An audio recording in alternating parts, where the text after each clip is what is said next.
le palais de Topkapi ne comporte pas de logement pour les femmes. Elles vivent dans ce que l'on appelle le vieux palais. Hurrem, comme la plupart des épouses, se plaint que son mari passe trop de temps en campagne, hors de la capitale. Elle dit constamment qu'elle se sent très seule et que Soliman manque à ses enfants. Puis, curieusement, un feu se déclare dans le vieux palais, dans les appartements de Hurem. Elle doit donc s'installer dans le palais de Topkapi le temps que l'on répare ses anciens appartements. En fait, elle s'y installe et n'en repartira jamais.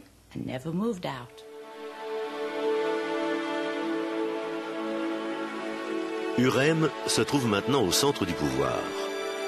Elle fait tout pour promouvoir son fils comme seul et unique héritier, et elle est au centre d'un réseau de commérages et de soupçons funestes. Elle est totalement dévouée à son mari.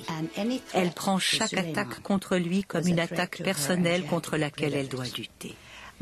La première menace vient d'Ibrahim Pacha, qui s'arroge de titres uniquement accordés au sultan. Hurem a un mauvais présage et afin de protéger l'Empire et la dynastie, elle se débarrasse d'Ibrahim Pacha.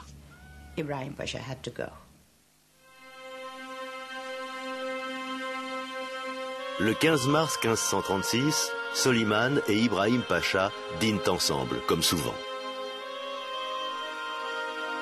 Le lendemain matin, on retrouve le corps d'Ibrahim. Il a été étranglé.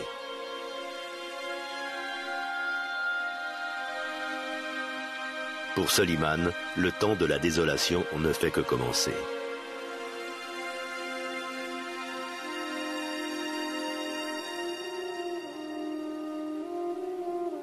Quelques années après la mort d'Ibrahim, Hurem prétend avoir découvert un complot visant à renverser Soliman.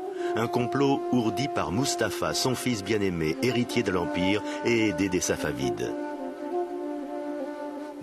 C'est un problème constant dans l'histoire ottomane. Les fils essaient de remplacer leur père. Ce phénomène se produit aussi dans les monarchies. La succession peut alors devenir problématique. Et c'est le cas ici. Mais Soliman a sa part de responsabilité, car il n'a pas toujours agi très adroitement. Sans hésiter, Soliman ordonne l'exécution de Mustapha. Il s'assoit ensuite pendant plusieurs jours près du corps du jeune homme, interdisant à quiconque de le toucher. L'avenir de l'Empire semble bien terni.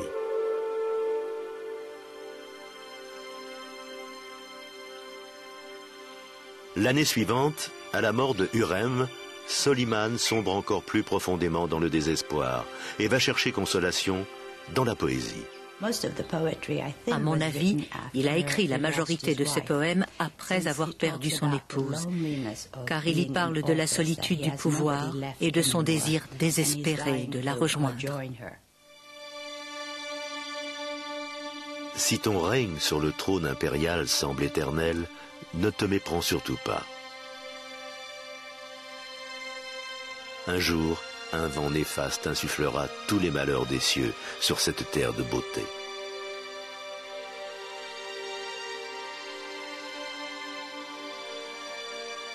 Au comble de la solitude, le sultan, dont le pouvoir et maintenant le chagrin semblent illimités, n'a plus qu'un seul refuge: retourner sur le champ de bataille et reprendre ses conquêtes guerrières.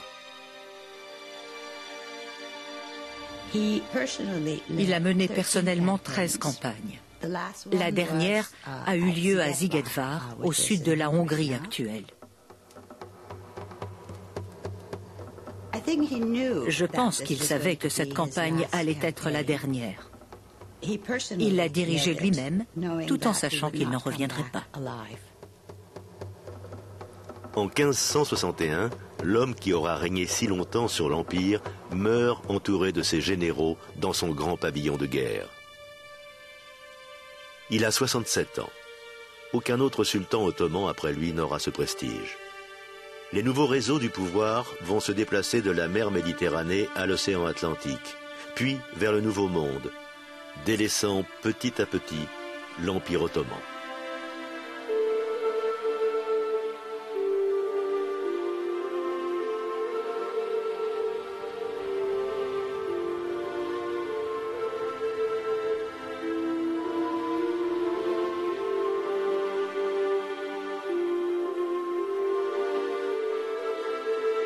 À Istanbul aujourd'hui, les soufis et les derviches tournoient toujours au rythme des prières qui accompagnent leur danse, tout comme au temps de Soliman. Les origines mystiques de cette méditation par le mouvement sont même antérieures au sultan. Elles remontent au prophète Mahomet. Vous avez atteint le niveau supérieur parmi toutes les congrégations de ce monde, assure le Coran à tous ses adeptes, car vous prescrivez d'accomplir tout ce qui est juste, d'interdire ce qui est mal et d'avoir foi en votre Dieu. Les civilisations islamiques et occidentales ont les mêmes racines, qui se sont d'abord manifestées dans le croissant fertile, le monothéisme des juifs et des chrétiens, et la culture intellectuelle classique des Grecs anciens.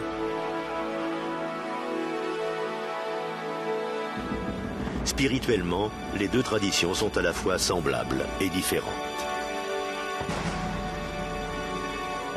L'héritage de l'islam se mêle à celui de l'Occident. Et pour les milliards de musulmans qui forment la deuxième plus grande communauté religieuse au monde, c'est un héritage vivant, un élément fondamental de la grande quête des humains, la civilisation.